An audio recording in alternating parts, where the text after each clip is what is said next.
Welcome to SoloProtect, the fully managed lone worker solution assisting in your personal safety. This training video will cover how the SoloProtect solution works, how and when to use Identicom, how to set up the device correctly, how to identify potential safety risks, the options available through the device to reduce risk. About Identicom and SoloProtect. This ID badge device recently supplied by your employer is called Identicom. You will see that it is shaped like an ID badge to ensure it is easy to wear, always within reach, and discreet to operate. Identicom is the most widely used dedicated worker safety device worldwide. Identicom contains mobile phone technology and is a key part of your SoloProtect worker safety solution. SoloProtect will respond to any alarm raised through your Identicom. Our operators will escalate all alerts accordingly in order to get you the best possible response. Our Emergency Monitoring Center operators are authorized to obtain police, fire, and medical aid on your behalf if appropriate. Please remember, it's important you keep your device with you at all times when working alone.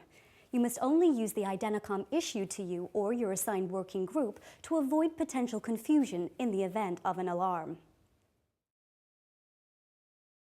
Setting up your Identicom device.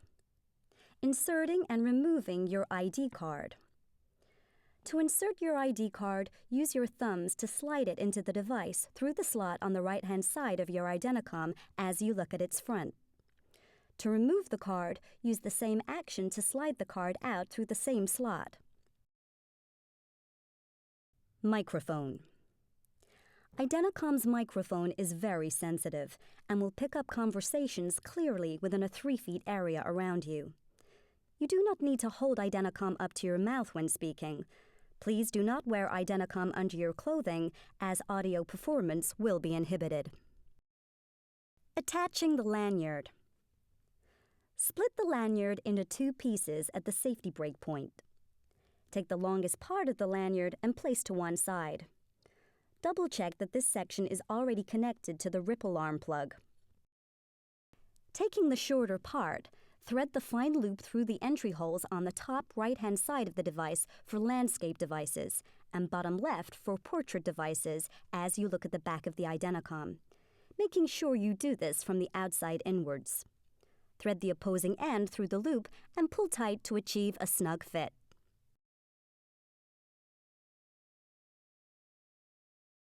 Returning to the longer section of lanyard, you will see that the plug has a flat edge with a magnet on it, as does the hole it will go into on the top left side of the device as you look from the back of the device. These flat edges need to be matched when inserting the plug so as to avoid the possibility of damaging the device if the plug is forced in. Once you have identified the matching edges, insert the plug into the hole. Rejoin the lanyard at the safety break point and it is now attached.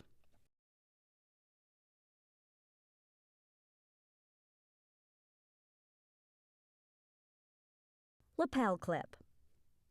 If preferred, Identicom can instead be worn by a lapel clip. Just slide in and affix as shown. Whether worn via lanyard or lapel, the plug must always be inserted. Charging Identicom. Similar to any mobile phone, Identicom is a mobile communication device and requires regular charging. We recommend you do this daily. The device is charged easily via a micro USB connection.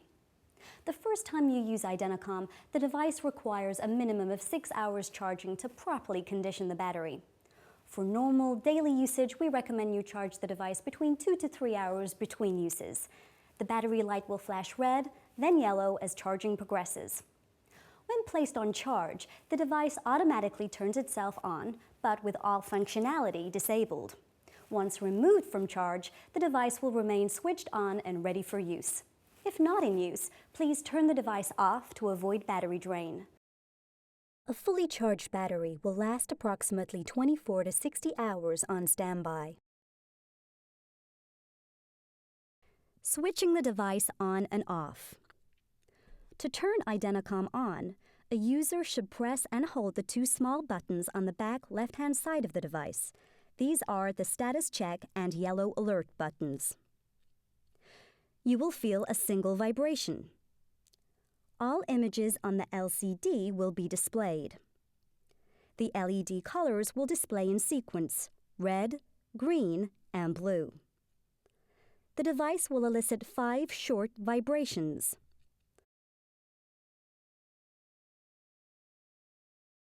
To turn the device off, press and hold the same 2 buttons. You will feel 2 vibrations. The LEDs will not flash. The unit will turn off, and the power symbol will not be visible on the device's LCD. Status check. The status check allows you to get visual feedback on 2 things: the amount of battery life in the device and the current mobile signal strength on the device. It is used as part of your dynamic risk assessment prior to entering a new loan working situation. Performing a status check allows a user to determine whether or not they can rely on their device. Push and hold the button on the top left-hand side of the Identicom as you look at the rear of the device until you see the LCD screen and LEDs start to flash, and feel the unit vibrate 3 times. Battery life is indicated by the number of cells displayed in the battery symbol. 3 is the maximum, with 0 being the minimum. Network signal strength is indicated by the number of vertical bars displayed. 4 is the maximum, with 0 being the minimum. Getting a GPS fix on Identicom. Users should obtain a first fix on their Identicom at the start of each working day to enable GPS functionality to be fully operational. This should be performed outdoors and is done automatically by performing a status check. Press and hold the highlighted button as shown. After going through the standard status check LCD and LED sequence, a device attempting to obtain a GPS fix will then display a blue flashing LED in the form of a satellite icon for up to a 2-minute time period. Upon gaining a fix, the unit will display a solid blue LED of the same icon on the LCD and will then go out after a couple of seconds. Yellow alert. The yellow alert is a short 30-second voice message left through the Identicom device. The message should include the following information: your name, your location, a full physical address including city and state, details of any apparent risk. It's important you keep this message up to date, as it may be used to try and locate you in the event of an emergency. You should leave a yellow alert at the start of your working hours, before entering a new loan working situation or location, at the end of your working hours. For example, this is Jane Doe at 751 Canyon Drive, Suite 100, Dallas, Texas. I'm visiting John Smith, whose notes indicate is a known violent troublemaker. To leave a yellow alert, press and hold the bottom left-hand side button on the rear of the Identicom device. When you feel 3 short vibrations, let go of the button. You will see the alert symbol on the LCD as shown, behind which the LCD will display a solid yellow-colored LED as the call is connecting. Do not speak yet. When connected, the yellow LED will begin to flash and you will get a single vibration. Start speaking now. You have 30 seconds in total. As you reach the end of the message, the LED will display a solid yellow color again. This means you have 10 seconds left to finish your message. As the call disconnects, the LED will go out and the message is completed.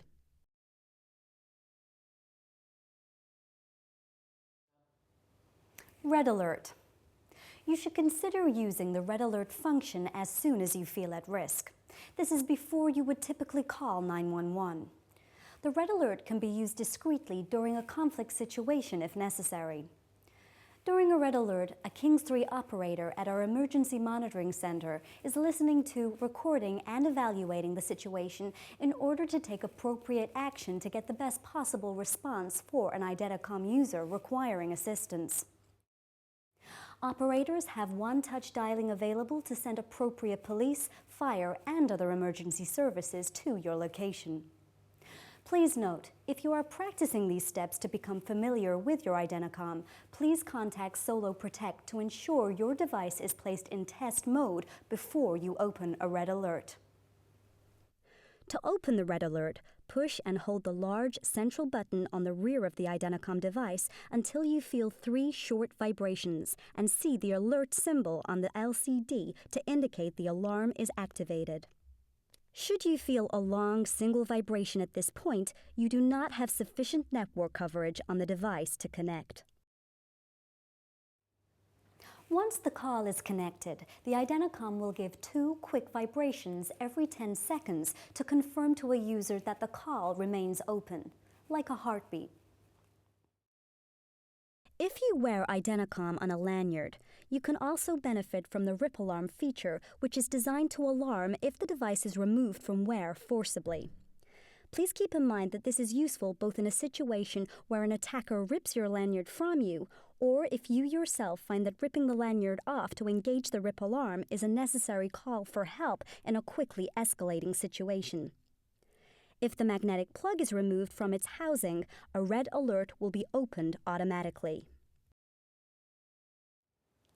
Closing a red alert should only be done once you are certain you are safe. To do so, complete the following steps. Replace the Rip Alarm plug back into the device, if applicable. Tell the Kings 3 emergency operator you are now safe and that you will be closing the alert. Wait until you feel a heartbeat vibration, then push and hold the large red alert button.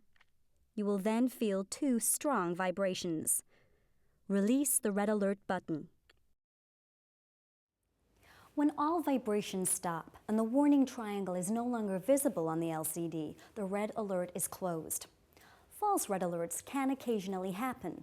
They should be minimized where possible.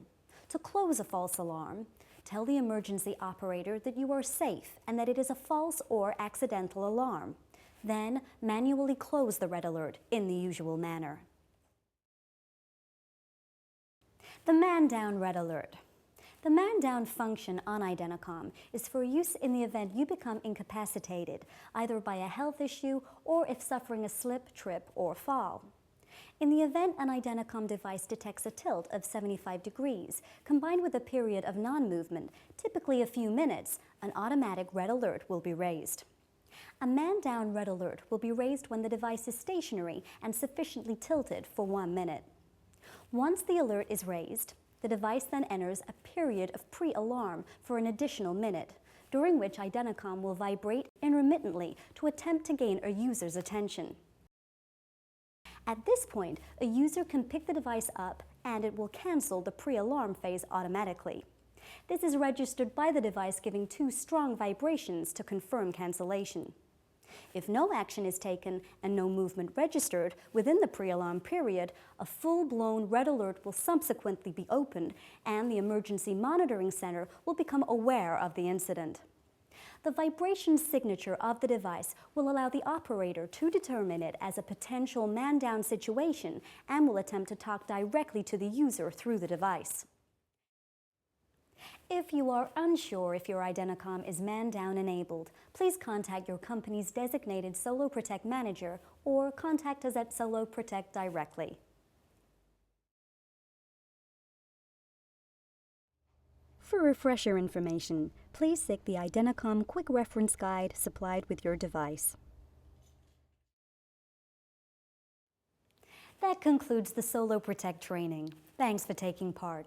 If you have any further questions or concerns, please feel free to call a SoloProtect team member.